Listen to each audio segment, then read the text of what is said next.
Welcome to another video. This is Todd of Figure Fiend. This one is going to cover toys re-envisioned. Basically, I'm taking figures from different scales and different time periods and reimagining them in 8-inch Mego form. So this first one is going to be my take on taking a look at Dragon Riders with the Sticks and the Demon in particular, and then doing a pass on building something out in Mego form, starting with the Demon. Now these figures themselves, they were fantastic for the time. They were budget, they were very inexpensive, they had incredibly striking packaging, and the action and adventure depicted on the figure packages were just fantastic on these play sets and on the figures themselves. So my start at doing the Demon was pretty simplistic. It was basically sculpting a head, building some wings, building some weapons, building a loincloth. And once I got him printed out and painted and photographed, I was pretty happy with him. There are certain things I did not really like about him, like there were features of his head that I wanted to change. So I resculpted his head. I added a necklet this time, which had a skull. And I made some adjustments to the wings, which were FTC Hawkman wings, again, with a frame that I glued on top. But I wanted to push him even further, so I put him in a red suit. I then resculpted a bat piece and made my own custom wings, so I could repeatedly make as many wings as I wanted. And this version I was much happier with. Even for the card art itself, the packaging for the Dragon Rider stuff was very limited based on its format for the vertical nature of these Mego style clamshell cards, so I had to paint my own custom artwork with the Demon. And I don't get a chance to do many of the illustrations because most of what I use pre-exists. I used to do a lot early on, but this is another chance to do so, and that was really fun to do. The next figure I did, well, previously before the Dragon Rider guy, was I wanted to do a Lords of Light figure. These figures have really striking packaging. They're based on the Micronaut molds that were purchased by Pack Toys, and the goal was to release a full line of figures. They only got as far as the Emperor and a couple of the aliens, but they had a fantastic commercial at the time that had these amazing practical effects.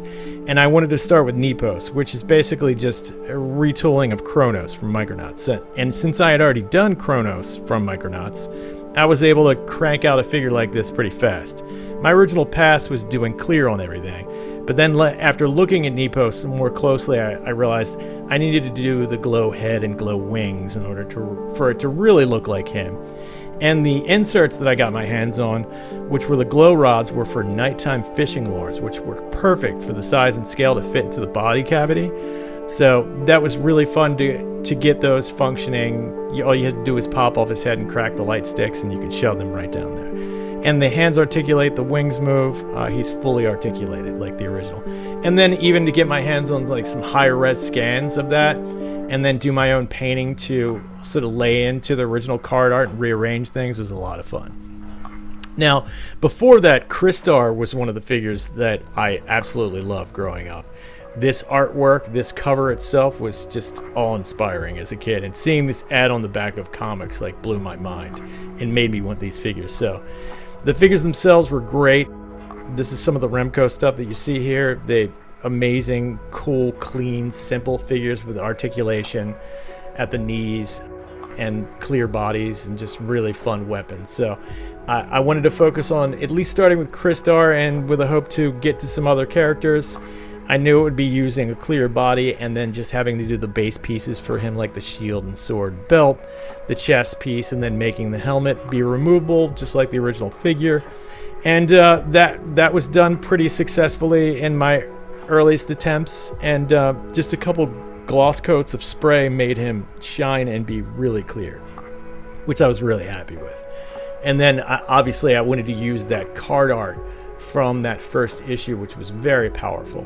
I did get a chance to go and do a warbow. I had found a spray that was for like tinting glass, and it was perfect. So I really just had to focus on the bandolier and belt and crossbow and make a head with an eye patch to get warbow together effectively.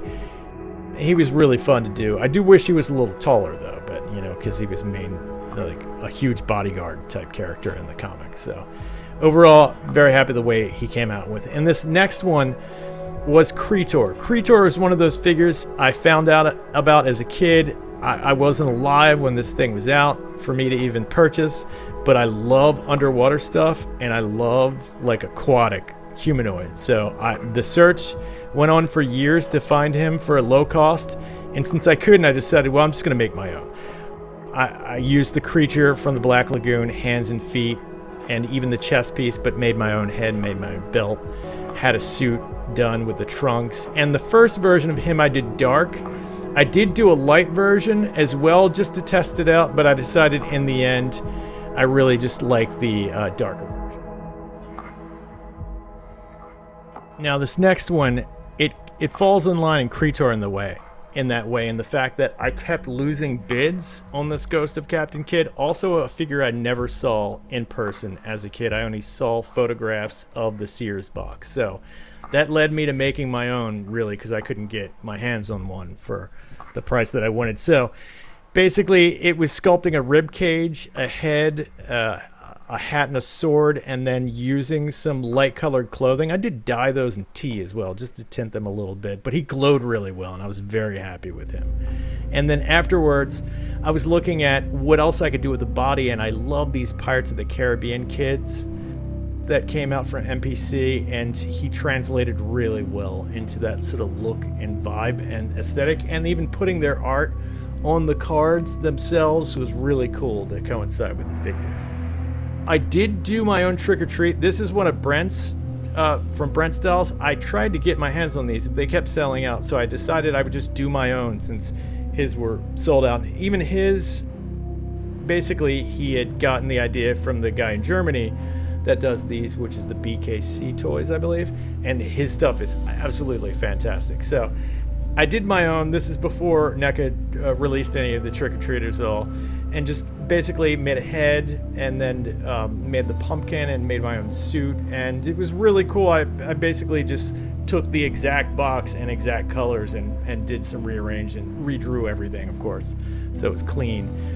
Afterwards, Mars Attacks was also on my list because there had been a proposal to have one done by Topps, and I loved what I saw there. And even these cards, seeing those as a kid, they were fantastic. They're so extreme and so out of control for the time period that I wanted to do my own. So this is the end result of that. I did have to redraw all the background art just because it was too low res, but he was fun to do with the exception of the helmet. That was not fun. After Mars Attacks, I thought it would be really cool to do like a comic style ghost based on that ad that ran in comic books for the 7-foot tall ghost. So I set out by sculpting a head, making some hands, doing a simple gauze robe system that I sewed, and making sure it glowed and that you could see through to the body by using a glow body. And I was happy with it, but in the end, I decided like he looked a little bit like Dracula. So I went back and resculpted another head, as you can see here. And this one is wider, and it captures more of the essence, I think, of the comic drawing. And I thought it just looked a lot cooler. It's definitely weirder and more ghostly in that way. And after the ghost, I wanted to do a dark ride figure based on the haunted house I grew up with in Ocean City, Maryland, that I went to all the time. So that is the house right there. This is the figure. So basically just me using the paints that would react to black lights, and then sculpting some chains and using the rib piece from the Ghost of Captain Kidd, and it came out fantastic in terms of its activation with light. The other figure I did that I haven't even shown everyone is based on the other haunted house across the street, which was called Morbin Manor. This place was terrifying when I was a kid, and I went back as a teenager to go back inside. It actually had burnt down, so I was never able to re-enter, but it was the kind of place where they could chase you, grab you, and truly terrify you. So this is the skeleton repurposed for Morbin Manor with another gauze robe and just more detailed, creepy painting on him where I covered him in washes and wiped him. And there's the actual article that shows the house after it was burned down. So next up is the AHI Super Monster stuff. Is absolutely one of my favorite figures ever created, known to man. Like, I went to Disney World as a kid when I was very young, maybe 6 or 7. It was so long ago, but my only memory of that trip is getting AHI Mummy. Like, granted, there was other stuff there going on, but that's what I remember most. So I wanted to do a Phantom And the Forgotten Prisoner, these I released with John under Monolith, and they were just awesome to make on that original card art. It's just a really fun project to be involved in. So this was a short one. Thanks again. I did 4 videos in a row tonight, so they should be coming out sort of back to back. So I appreciate it. Take care.